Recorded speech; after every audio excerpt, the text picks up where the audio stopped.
श्री कृष्ण गोविंद हरे मुरारी, हे नाथ नारायण वासुदेवा, एकमात्र स्वामी सखा हमारी।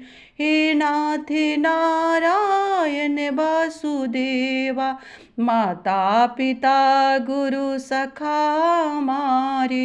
हे नाथ नारायण वासुदेवा, एकमात्र स्वामी दया तुम्हारी। हे नाथ नारायण वासुदेवा। प्रेम से बोलिए विष्णु भगवान की जय। मेरे जितने भी व्यूअर्स हैं उनको सफला एकादशी को ढेर सारे बधाइयाँ एवं शुभकामनाएं। दोस्तों, मैं आज बहुत ही इस तरह का महत्वपूर्ण जानकारियाँ लेकर के आई हूँ, जो कि सफला एकादशी किस दिन रखना है और किस दिन इसका पालन करना है, किस दिन नहा खाए करना है। बहुत ही आवश्यक जानकारी है। इसको आप लोग शुरू से अंत वीडियो को देखेंगे तो पता चल जाएगी इस व्रत के क्या महत्व है और क्या विधान है। सफला एकादशी इसका नाम इसलिए पड़ा है कि मनुष्य को इस सफला एकादशी को करने से हर ओर से सफलता मिलती है, इसीलिए इसका सफला एकादशी है। दोस्तों, व्रतों में महाव्रत एकादशी व्रत हिंदू धर्म के लिए, सनातन धर्म के लिए सबसे महाव्रत है। इसलिए हर मनुष्य को इस दिन एकादशी के दिन अन्न को त्याग करके एकादशी व्रत को जरूर ही करना चाहिए। मान लीजिए कि कोई भी जो मेरे भाई बहन हैं नहीं कर सकते हैं, उनको ज़्यादा तबीयत खराब है, चाहे ज़्यादा बूढ़े हो गए हैं, उनके लिए भी नियम है कि उस दिन आप लोग रोटी खाएं, चावल ना खाएं। अन्न को तो हरगिज ही नहीं खाना चाहिए, अन्न का त्याग करना चाहिए दोस्तों, क्योंकि अन्न जो है ना उस दिन उसमें पाप जो बैठी रहती है मनुष्य का, इसलिए उस सारे पाप मनुष्य पर छा जाती है उस दिन अन्न खाने से। इसलिए मेरा आप लोग से रिक्वेस्ट है कि आप लोग उस दिन अन्न ना खाएं। अगर हर ओर से सफल होना चाहते हैं तो इस सफला एकादशी का व्रत जरूर करें। सफला एकादशी का व्रत 19 दिसंबर को रखा जाएगा। 2022 को सुबह 3:33 तक एकादशी लग जा रही है। दिसंबर माह के साथ ही इस वर्ष पड़ने वाली सभी व्रत और त्यौहार खत्म हो जाएंगे, लेकिन इस साल सफला एकादशी व्रत बाकी है, जो कि इंसान के सभी मनोरथ को पूर्ण करने वाली है। कहते हैं पूरे मन और नियम पूर्वक इस दिन व्रत रखने से व्यक्ति की सभी मनोकामनाएं पूर्ण होती है, इसीलिए इस एकादशी को सफला एकादशी कहते हैं। यह एकादशी इस साल की अंतिम एकादशी है, जो पौष मास की कृष्ण पक्ष को पड़ रही है। इस दिन सोमवार भी है, जो कि माँ लक्ष्मी को अति प्रिय दिन भी है। दोस्तों, त्रिदिवसीय एकादशी है, जो कि शनिवार रविवार को हम लोग क्या करेंगे, शनिवार को रात को ही हम लोग अपने मुंह को अच्छी तरह से दांत को साफ कर लेंगे।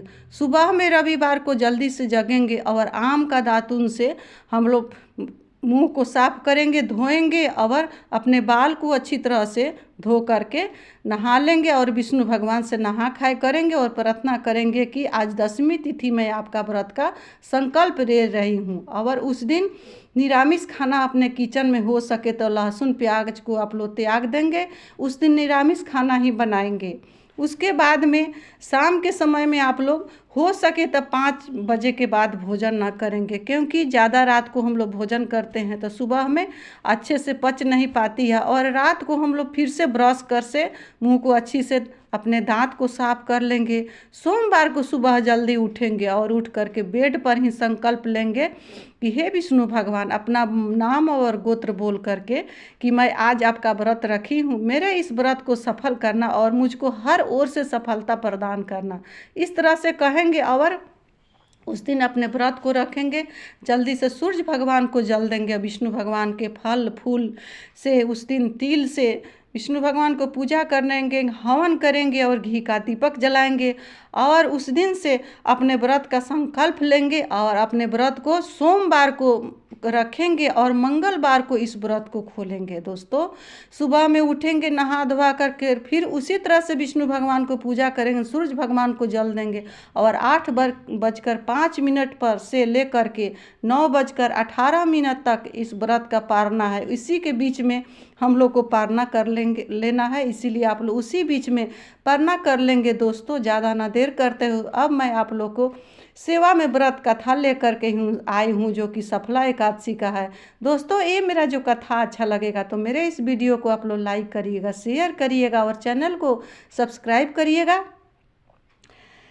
महिष्मती चंपावती नामक नगर था, राजा राज किया करते थे उसमें। एक समय राजा महिष्मती चंपावती नामक नगर पर राजा राज किया करते थे। राजा के 4 बेटे में से एक लुम्पक बड़ा दुष्ट और पापी था। उसे अपने पिता के राजा होने का बड़ा ही अभिमान था, जिस कारण वह गरीबों पर अत्याचार किया करता था और पूरे दिन